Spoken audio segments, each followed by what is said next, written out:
Hello again.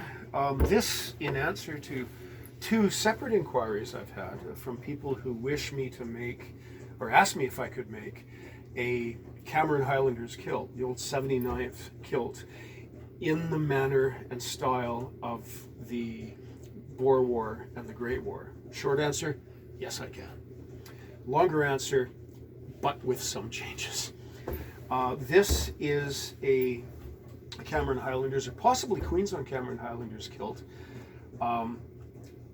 It's mostly constructed in the original style in that there's very little surplus cloth. There's a very narrow turnover. See, that's 1.5 inches on each apron, and even, a couple of inches on the inner apron. And that it doesn't have a hidden pleat on the inner apron. And this is almost certainly a cost-cutting measure because they were trying to get as much use as possible out of every length of cloth. So the last pleat, instead of a hidden pleat, the apron just runs out from under the last pleat. And I don't consider that best practice. It's good enough, but good enough isn't good enough, is it, right? And the other factor that makes me think this is a much later kilt is that the pleats are so extraordinarily wide. They are the better part of 1 inch at waist and hip. And of course, when we look at the earlier kilts, including the Seaforth kilts, it's almost always, in fact, I'm sure somebody will correct me, but it's almost always, or it might have been mandated, that it was 31 pleats, each of the same dimension, and usually 3/8 and 5/8. Very, very narrow indeed. We would never see this red that we see here, and it's possible that this has been resewn many times because, of course, the original stitching is coming apart. And incidentally, when this happens on an old kilt, pretty much the only thing that's worth doing is to resew every damn pleat, because when one goes, as you can see, they're all about to go. So this one's a later one because of the lower quality of having fewer and wider pleats. It's a labor-saving thing, which I personally despise. And this one has much later buckles. I'm sure that although the oilcloth looks right, i.e. these must be a later replacement, because of course the original buckles would be these, the two-tongued brass buckles, which have been used since, I believe, 1870 or thereabouts. I can do these because I have quite a few original ones, but I also have replica ones made, which are perfect. This doesn't have the proper top band. I can provide that.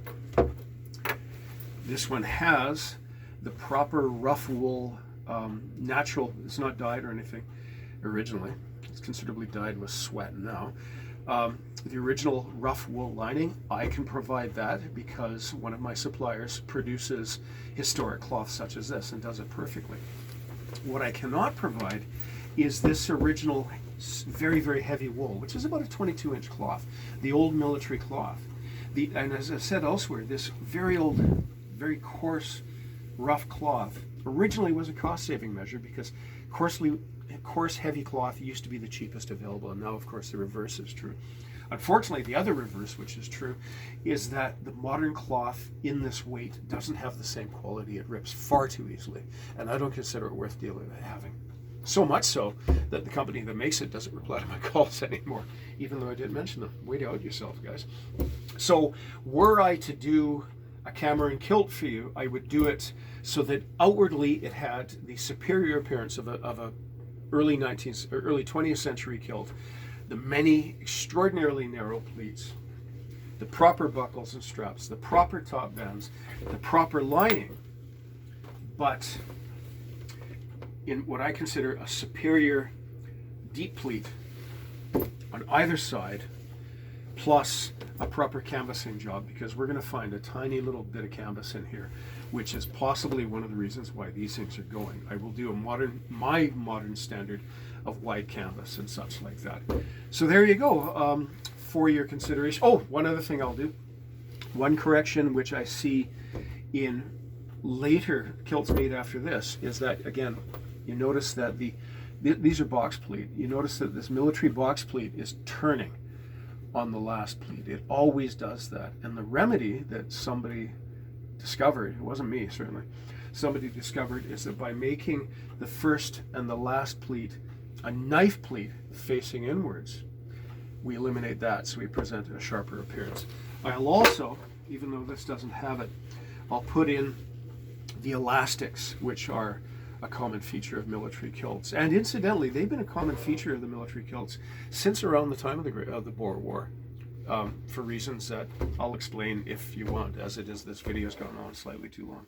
So there you go. Thank you very much there for your consideration, and I hope to hear from you. Cheers, bye.